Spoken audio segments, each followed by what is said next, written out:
मुरगुड नगर परिषदेच्या शहरातील 8 ठिकाणच्या 1,67,00,000 रुपयाच्या विविध विकास कामांचे उद्घाटन व प्रारंभ करण्यात आला। यावेळी नगराध्यक्ष सुहासिनीदेवी पाटील, पश्चिम महाराष्ट्र युवा सेना निरीक्षक ॲडव्होकेट वीरेंद्र मंडलिक, युवा नेते दिग्विजय पाटील, उपनगराध्यक्षा रेखाताई मांगले व सर्व नगरसेवकाच्या प्रमुख उपस्थित विकास कामाची उद्घाटने व प्रारंभ करण्यात आले। यावेळी आंबेडकर नगर, रोहिदास गल्ली, शांतीनगर, लोकशाहीर अण्णाभाऊ साठे नगर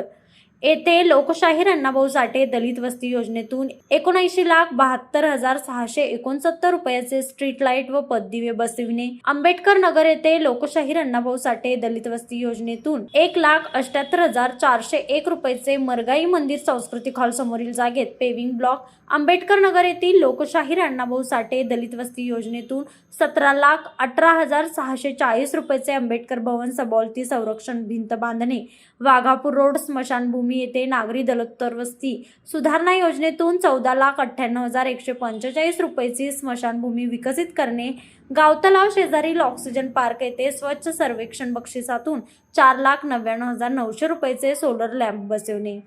महाजन कॉलनीतील माझी वसुंधरा अभियान 4 मधून 21,88,401 रुपयाचे ग्रीन पीस विकसित करणे, फिल्टर हाऊस येथे माझी वसुंधरा अभियान 2 मधून 22,31,790 रुपयाचे solar on grid system for water filter बसवणे,